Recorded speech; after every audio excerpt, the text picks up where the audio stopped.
Good afternoon, friends.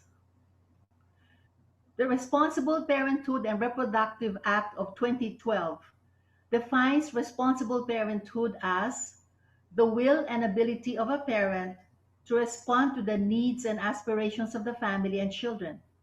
It is likewise a shared responsibility between parents to determine and achieve the desired number, spacing, and timing of their children according to their own family life aspirations, taking into account psychological preparedness, health status, social, cultural, and economic concerns consistent with their religious convictions. The IRR has defined, therefore, certain readiness, aptitude, values which do not come overnight. The theory of my talk is these are born out of years of discipline of husband and wife, of parents nurturing a domestic church at home, an Amoris Laetitia family. A shadow pandemic, dear friends, is looming on us. The symptoms of the shadow pandemic are domestic violence, teenage pregnancies and child marriages, much reduced access to quality education, hunger and deprivation, big to total cut of sources of income, social isolation, restricted movements and transportation, increase in number of dysfunctional families, unbridled greed and opportunism, sense of entitlement and selfishness, fake newsmakers and harbingers of chaos.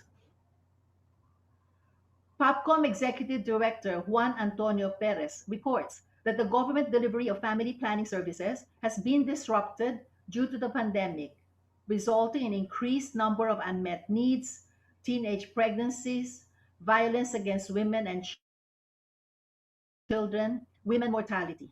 POPCOM therefore endeavors to activate fully its helpline programs.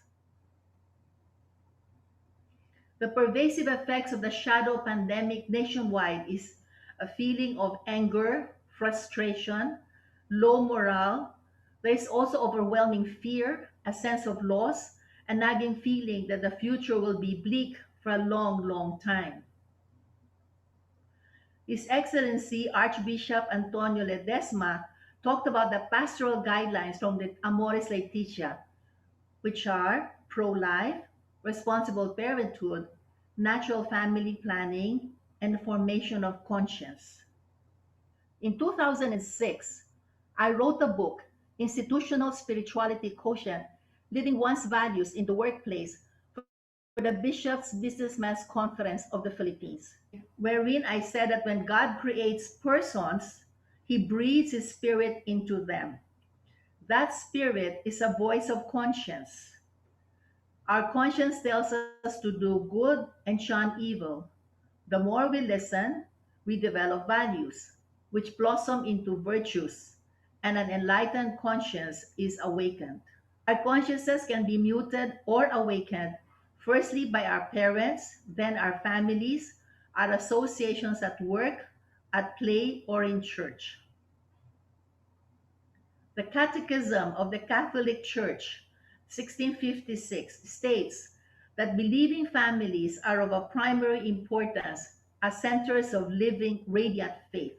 It is in the bosom of the family that parents are, by word and example, the first heralds of the faith with regard to their children.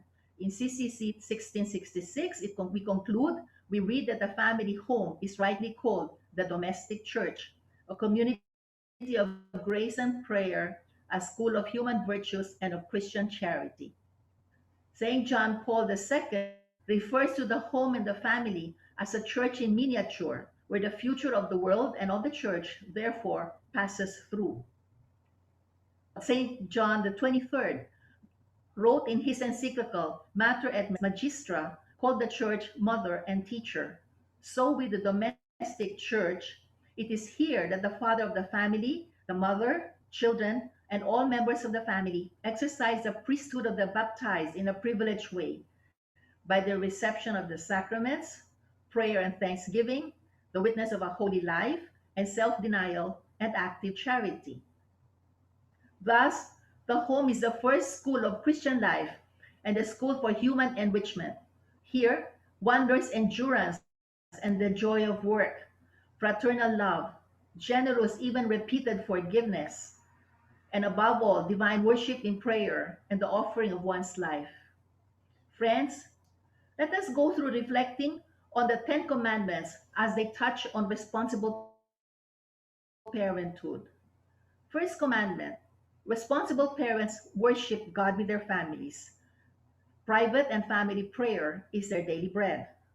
Second commandment: responsible parents keep their promises to God. Do not break its private and public vows. Do not lie under oath. Third commandment: responsible parents hear Mass and attend worships on Sundays and holy days of obligation and relax their minds and bodies together with the family. The family supports their church by their presence and other means. Responsible parents love their spouse faithfully and respect them as their partners in building the domestic church.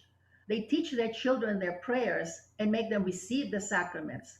They set and impose clear rules of good manners and right conduct. They teach by example. They work consciously and consistently on being good role models. They are honorable. Responsible parents do not drive their children to anger or to sin. They listen to their children and value their opinions. They use kind and affirming language, especially when they are disappointed or angry. They conduct family councils.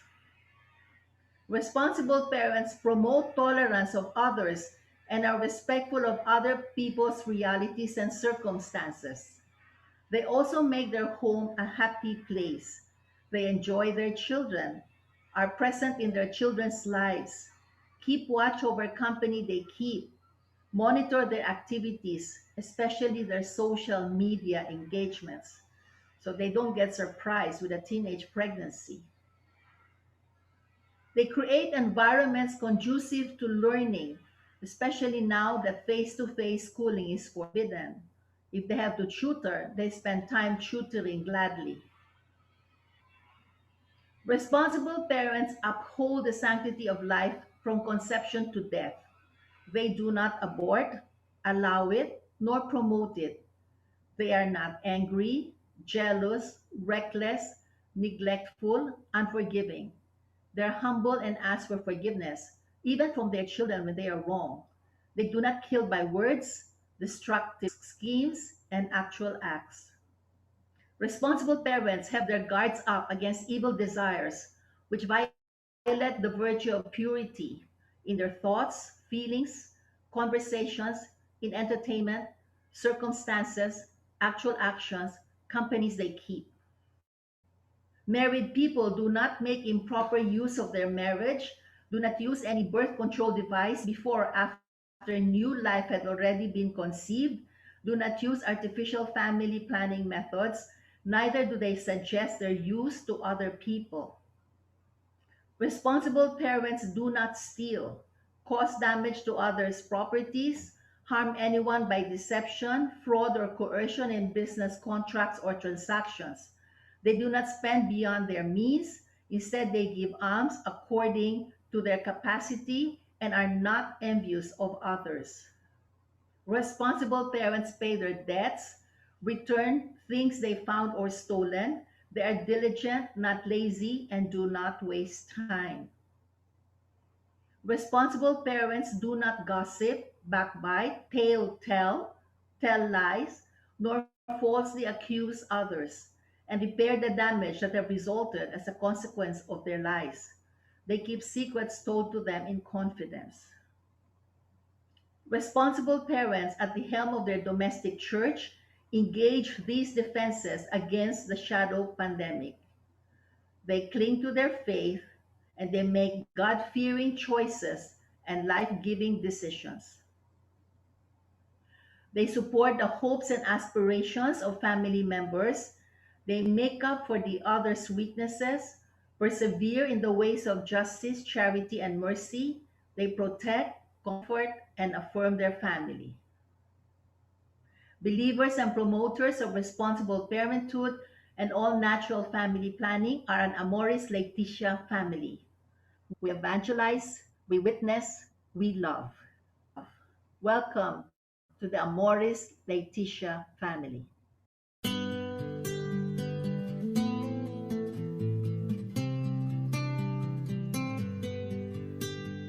Welcome to the family. We're glad that you have come to share your life with us as we grow in love, and may we always be to you what God would have us be, a family always there to be strong and to lean Welcome to the family. We're glad that you have come to share your life with us as we grow in love, and may we always be to you what God would have us be, a family always there to be strong and to lean on. May we learn to love each other more with each new day. May words of love be on our lips in everything we say. May the Spirit melt our hearts and teach us how to pray, that we might be a true family. Welcome to the family.